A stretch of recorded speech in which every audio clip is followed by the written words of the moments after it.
Desarrollo ventricular y auricular.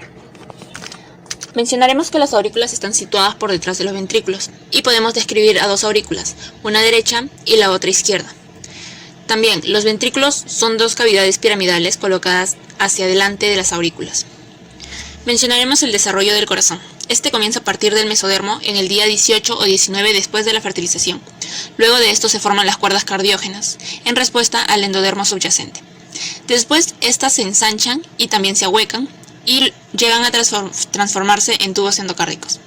En el día 21, los tubos se fusionan y esto da origen al tubo endocárdico primitivo. Cuando hablamos de la formación de las aurículas y ventrículos, estamos hablando que en el día 22, de vida intrauterina, ocurre por primera vez el bombeo de sangre y se forman 5 regiones del tubo cardíaco. Entre ellos podemos encontrar el bulbo cardíaco, el ventrículo primitivo, la aurícula primitiva, el seno venoso y por último el tronco arterioso. El bulbo cardíaco origina el ventrículo izquierdo. El desarrollo de las válvulas auriculoventriculares ocurren en las semanas 5 a 8 y el seno venoso origina parte de la aurícula derecha, el seno coronario y además la NSA, que es el nodo sinoauricular. Hablaremos sobre la tabicación. Este comienza en el día 28, cuando ocurre un engrosamiento del mesodermo y da origen a las almohadillas endocárdicas. Estas crecen y llegan a fusionarse, dando origen a dos canales auriculoventriculares. También podemos decir que comienza ahí la formación del tabique interauricular. De igual forma comienza su crecimiento hacia las almohadillas endocárdicas y se origina el foramen u oval. El septum premium divide la región auricular en dos aurículas, la izquierda y la derecha. Esto sería todo, muchas gracias. Buenos días, compañeros. En esta oportunidad me va a tocar hablar de la circulación fetal. Mi nombre es Mariana Ciudad. En la primera imagen tenemos antes del nacimiento y en la segunda después del nacimiento. Lo primero que tendríamos que observar aquí es en cuanto a la placenta, que la saturación de esta es del 80% y regresa al feto por la vena umbilical. Al aproximarse al hígado, la mayor parte de esta sangre pasa por el conducto venoso a la vena cava inferior, con lo que evita esto que todo el flujo sanguíneo se quede a nivel hepático.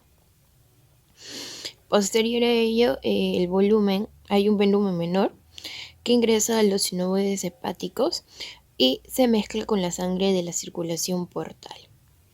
Este mecanismo, en este caso tenemos el mecanismo del esfínter en el conducto venoso, que este se encuentra cercano al sitio de drenaje de la vena umbilical y regula el flujo de la sangre umbilical por los sinoviales hepáticos.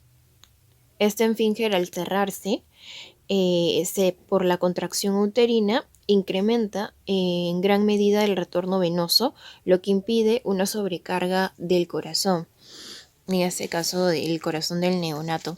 Tras el tránsito de este por la vena cava inferior, en que la sangre preascentaria se mezcla con la sangre desoxigenada, regresa a las extremidades inferiores, ingresando a la aurícula derecha. En este caso, ahí es dirigida hacia el foramen oval por la válvula de la vena cava inferior y la mayor parte de la sangre entra directamente a la aurícula izquierda, que justo aquí lo produce la crista dividens y el borde, en este caso es borde, y el borde inferior del septus secundum, que evita el ingreso del volumen escaso de la sangre y lo obliga a permanecer en la aurícula derecha. En este sitio se mezcla la sangre desaturada que regresa a la cabeza y los brazos por la vena cava superior. Desde la aurícula izquierda lo que podríamos ver es que se mezcla en gran cantidad o pequeña cantidad de sangre desaturada proveniente de los pulmones y la sangre ingresa al ventrículo izquierdo y la aorta ascendente, puesto que esto, que las arterias coronarias y las carótidas son las primeras ramas de la aorta ascendente. La musculatura cardíaca y el cerebro reciben la sangre bien oxigenada. Después también podríamos observar que la sangre desaturada proviene de la vena cava superior, que fluye por el ventrículo derecho hacia el tronco pulmonar. Durante la vida fetal, la resistencia en los vasos pulmonares es alta, de modo que la mayor parte de la sangre pasa directamente por el conducto arterioso. Así, la aorta descendente, donde se mezcla con la sangre que proviene de la que proviene de la que proviene de la Ya, que proviene de la vena cava superior que fluye por el ventrículo derecho hacia el tronco pulmonar. Durante la vida fetal, la resistencia de los vasos pulmonares es alta, de modo que la mayor parte de la sangre pasa directamente al conducto arterioso hacia la arteria descendente, donde ésta se mezcla, ¿no? Se mezcla y proviene de la aorta proximal. Tras recorrer, en este caso, la aorta descendente, la sangre fluye hacia la placenta por las aortas umbilicales. Esta llega a ser a una saturación de oxígeno en las arterias umbilicales del 58%, que justo lo puse ahí. Y lo más importante aquí, o bueno, lo que yo creo más importante, que justo se lo puse ahí, es que la mezcla puede ocurrir en distintos sitios, tanto en el hígado por la mezcla con un volumen escaso de sangre que regresa del sistema portal. También puede ocurrir en la vena cava inferior, que lleva la sangre desoxigenada que regresa de las extremidades inferiores y la pelvis y los riñones.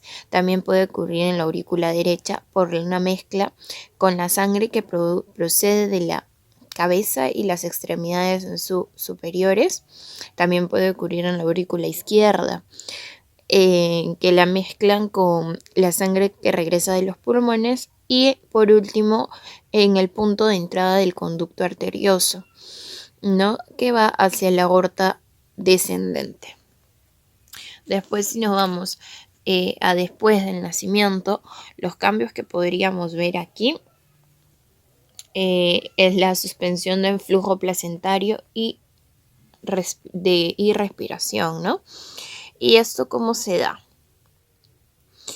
Se da debido a que el conducto arterioso se cierra mediante la contracción muscular de su pared en el volumen sanguíneo que fluye por los vasos pulmonares, aumentando con rapidez.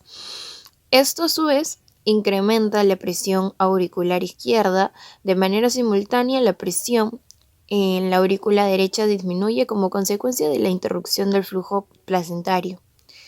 En este caso también tenemos al septum aquí, al septum primum, que se adosa entonces al septum secundum y tiene lugar el cierre funcional del foramen oval. Esto, a ver, en resumen, es básicamente los cambios que siguen o recurren al sistema vascular tras el nacimiento. El cierre de las arterias umbilicales, que ocurre por la contracción del músculo liso, ¿no?, de su pared, quizás deberá a los estímulos térmicos, que justo lo puse aquí, estímulos térmicos o mecánicos. Después también podríamos observar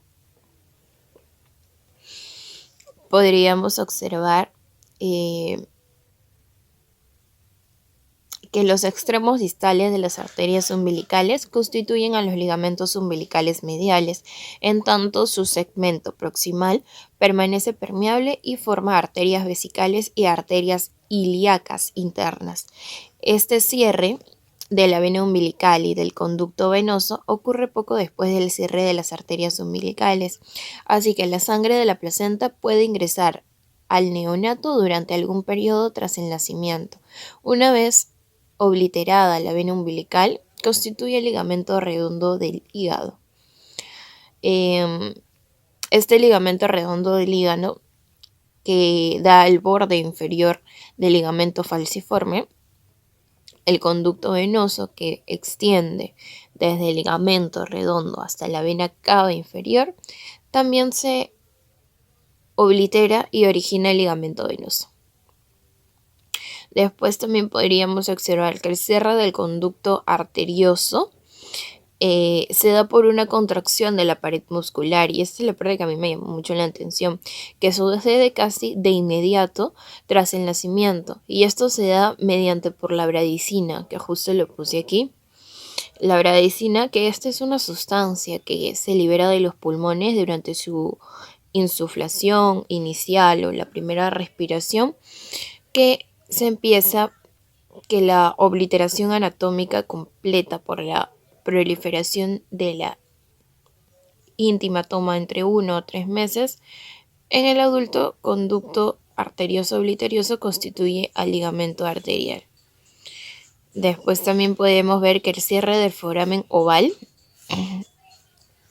es consecuencia de un incremento de la presión de la aurícula izquierda. Bueno, eso sería todo. Muchas gracias.